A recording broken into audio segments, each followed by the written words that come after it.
पूर्ण परमात्मा कबीर साहिब जी चारों युगों में सतलोक से सशरीर आते हैं और अपनी प्यारी भक्त आत्माओं को तत्व ज्ञान समझाकर वापस सतलोक सशरीर ही चले जाते हैं। कबीर साहिब की वाणी है, सतयुग में सत सुकृत कह टेरा, त्रेता नाम मुनिंद्र मेरा, द्वापर में करुणामय कहाया, कलयुग नाम कबीर धराया। दोस्तों, आज हम बात करेंगे प्रभु कबीर जी का मगहर से सशरीर सतलोक जाना तथा सूखी आमी नदी में जल बहाना। उन दिनों काशी के कर्मकांडी पंडितों ने यह धारणा फैला रखी थी कि जो मगहर में मरेगा वह गधा बनेगा और जो काशी में मरेगा वह सीधा स्वर्ग जाएगा। उनके इस भ्रम को तोड़ने के लिए कि जो मगहर में मरता है वह गधा बनता है और काशी में मरने वाला स्वर्ग जाता है, बंदी छोड़ कहते थे कि सही विधि से भक्ति करने वाला प्राणी चाहे वह कहीं पर प्राण त्याग दे, वह अपने सही स्थान पर जाएगा। उन नादानों का भ्रम निवारण करने के लिए कबीर साहिब ने कहा कि मैं मगहर में मरूंगा और सभी ज्योतिषी वाले देख लेना कि मैं कहाँ जाऊंगा, नरक में जाऊंगा या स्वर्ग से भी ऊपर सतलोक में। कबीर जी ने काशी से मगहर के लिए प्रस्थान किया। वीर सिंह बघेल और बिजली खां पठान ये दोनों ही कबीर साहिब जी के शिष्य थे। वीर सिंह ने अपनी सेना साथ ले ली कि कबीर साहिब वहां पर अपना शरीर छोड़ेंगे। इस शरीर को लेकर हम काशी में हिंदू रीति से अंतिम संस्कार करेंगे। यदि मुसलमान नहीं मानेंगे तो लड़ाई करके शव को लाएंगे। उधर से बिजली खां पठान को पता चला कि कबीर साहिब यहाँ पर आ रहे हैं। बिजली खां पठान ने सद्गुरु तथा सर्व आने वाले भक्तों की खाने तथा पीने की सारी व्यवस्था की और कहा कि सेना तुम ही तैयार कर लो, हम अपने पीर कबीर साहिब का यहाँ पर मुसलमान विधि से अंतिम संस्कार करेंगे। कबीर साहिब के मगहर पहुँचने के बाद बिजली खां ने कहा कि महाराज जी स्नान करो। कबीर साहिब ने कहा कि मैं बहते पानी में स्नान करूंगा। बिजली खान ने कहा कि गुरुदेव यहाँ पर साथ में एक आमी नदी है, वह भगवान शिव के श्राप से सूखी पड़ी है, उसमें पानी नहीं है। जैसी व्यवस्था दास से हो पाए है, पानी का प्रबंध करवाया है। कबीर साहिब ने कहा कि वह नदी देखे कहाँ पर है। उस नदी पर जाकर कबीर साहिब ने हाथ से ऐसे इशारा किया जैसे यातायात का सिपाही रुकी हुई गाड़ियों को जाने का संकेत करता है।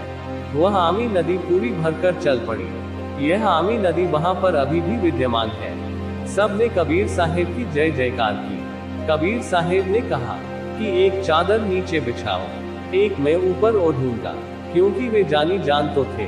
कहने लगे कि ये सेना क्यों लाए हो तुम लोग। अब बिजली खां पठान और वीर सिंह बघेल आमने सामने चुपचाप खड़े हैं और बोले नहीं। वे दूसरे हिंदू और मुसलमान जो साथ आए थे वे बोले कि हम आपका अंतिम संस्कार अपनी विधि से करेंगे।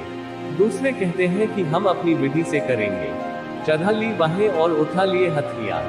कबीर साहिब ने कहा कि नादानों, क्या मैंने यही शिक्षा दी थी 120 वर्ष तक। इस मिट्टी का तुम क्या करोगे, चाहे फूक दो या गाद दो, इससे क्या मिलेगा। तुमने क्या शिक्षा ली मेरे से। सुन लो, यदि झगड़ा कर लिया तो मेरे से बुरा नहीं होगा। वे जानते थे कि कबीर साहिब परम शक्ति युक्त है, यदि कुछ कह दिया तो बात बिगड़ जाएगी। शांत हो गए, पर मन में यही थी कि शरीर छोड़ने दो, हमने तो यही करना है। कबीर जी तो जानी जान थे। उस दिन गृह युद्ध शुरू हो जाता, सत्यानाश हो जाता, यदि कबीर साहिब अपनी कृपा न बख्शते। कबीर साहिब ने कहा कि एक काम कर लेना, तुम मेरे शरीर को आधा आधा काट लेना, परंतु लड़ना मत। ये मेरा अंतिम आदेश सुन लो और मानो। इसमें जो वस्तु मिले उसको आधा आधा कर लेना, पर लड़ना नहीं। महीना माघ सन 1518 को कबीर साहिब ने एक चद्दर नीचे बिछाई और एक ऊपर ओढ़ ली। थोड़ी सी देर में आकाशवाणी हुई कि मैं तो जा रहा हूँ सतलोक में, देख लो चादर उठाकर, इसमें कोई शब्द नहीं है। जो वस्तु है उसे आधी आधी ले लेना, परंतु लड़ना नहीं।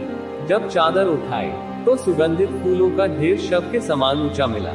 वीर देव सिंह बघेल और बिजली खां पठान एक दूसरे के सीने से लगकर ऐसे रोने लगे जैसे कि बच्चों की मां मर जाती है। फिर तो वहां सभी हिंदू और मुसलमान आपस में गले लगकर खूब रोने लगे। हिंदू और मुसलमानों का प्यार सदा के लिए अटूट बन गया। एक दूसरे को सीने से लगाकर हिंदू और मुसलमान रो रहे थे। कहने लगे कि हम समझे ही नहीं, ये तो वास्तव में अल्लाह आए हुए थे। लोगों ने देखा ऊपर आकाश में प्रकाश का गोला जा रहा था।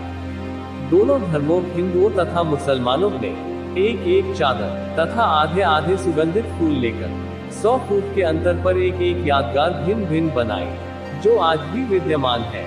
तथा कुछ फूल लाकर काशी में, जहां कबीर साहेब एक चबूतरे पर बैठकर सत्संग किया करते, वहां काशी चौरा नाम से यादगार बनाई। अब वहां पर बहुत बड़ा आश्रम बना हुआ है। मगहर में दोनों यादगारों के बीच में एक साझला द्वार भी है। आपस में कोई भेदभाव नहीं है।